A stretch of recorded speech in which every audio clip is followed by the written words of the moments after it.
Hi, Michael Dermer here, and in this lesson we're going to talk about the sales skills that salespeople need to have and develop. You know, sales is the lifeblood of a lot of our organizations, so what are the different skills that salespeople need to develop? So sales skills, so what does that mean, right? A lot of people talk about selling and say, well, people have relationships and they're relationship people and that's what it really means to sell. And that's really not the case. There are actually very specific skills that you can develop that make you better at being a salesperson. And remember, this might be just you if it's your own entrepreneurial venture, or it might be a whole bunch of people that are in your organization trying to grow revenue, okay?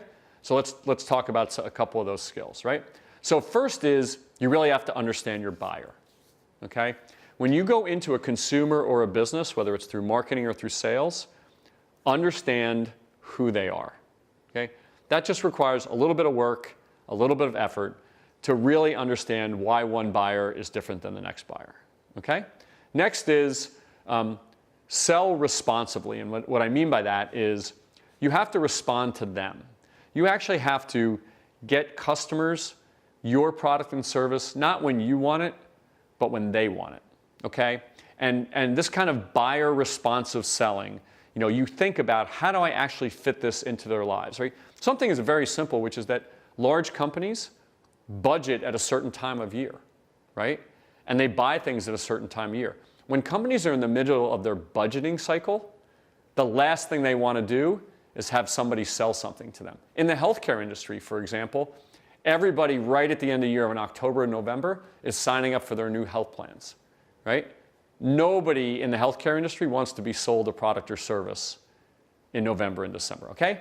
This is just all about selling to the buyer when the buyer wants to be sold to, okay? Next is really being engaged with the buyer, okay? What I mean by that is you can't just skim the surface on their business. Try to really understand their business. Try to understand what problems that they're having. Get into that and get deep with them to really try to go to that next level down. Really try to be engaged with them about what they're trying to solve as a consumer. If somebody says, listen, I'm trying to throw a wedding, right? You could say, great, I'm a wedding planner. Or you could say, tell me more. Tell me what you really want the theme to be. How do you want people to walk away? What are your biggest concerns about this particular wedding? Really engage with the buyer, okay? Next is establishing trust, okay? This is not easy to do, but I'll give you a particular technique that might work. Let's say you're selling a product or a service to a customer and somebody comes in and they're going through a personal shopping experience to buy dresses, right? And the woman's looking around and she's looking at dress 1 and dress 2 and dress 3, and you know that that woman might spend $5,000 on that dress, right? Sometimes if you say to her, you know what, I know you might want that dress, I don't think that that's right for you. So even though you would benefit by having her purchase that dress, developing trust is much more important. If you're candid and provide that kind of feedback, she will say, wow, that person's not just trying to sell things to me, they're actually trying to help me solve my problem or what I want. Next is, one of the skills you have to do is you have to invest time in prospecting. You always have to be growing the universe of customers, right, that are willing to look at your product or service. This is hard because we're busy chasing the customers that we think might buy tomorrow. We have customers that hopefully we're serving. We always have to be prospecting and looking for those new customers that a month or 2 or 3 months down the line might be customers, you know, of the future. Next is honing your value proposition. Tell me why you're really unique. All right? So if you said to me, I'm a real estate agent, right? And I'm really unique because I know the area really, really well. Okay? You'd say, okay, but a lot of real estate agents say that. But what if you said, you know what?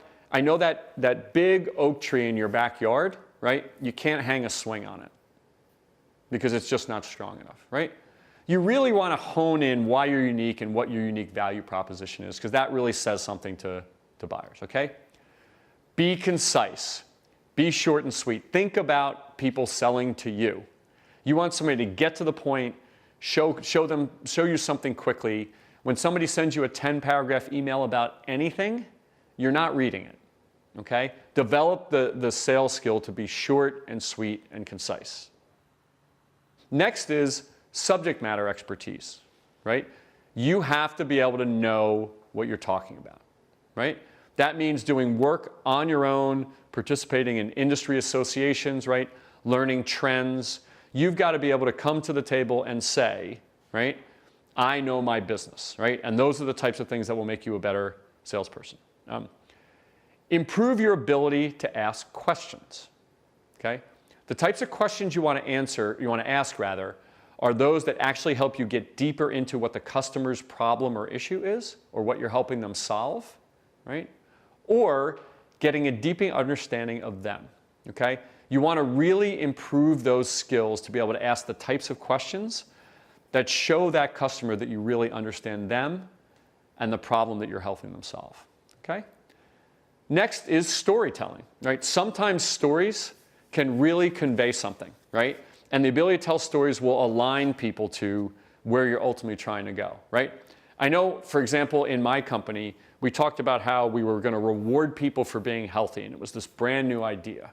And we used to tell the story of Amazon, right? Amazon said, no one will ever buy a book in a store again. Seems silly now, right? But back then, it was completely groundbreaking. There was Barnes & Noble and Borders and bookstores all over the place.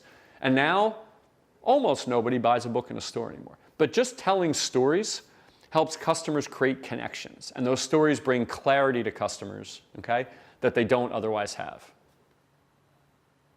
And finally, make your interactions personal, okay? When somebody gets something generic from you, whether it's a consumer or a business, right, they get turned off. So one of the skills that you have to develop is to really make your interactions with them personalized. That doesn't mean you have to make it up every single time, but when you show you know things about them and have taken the time to tailor your offering to what they need and their personal needs and experiences, that tends to be a sales skill that really can bear fruit for you as a salespeople.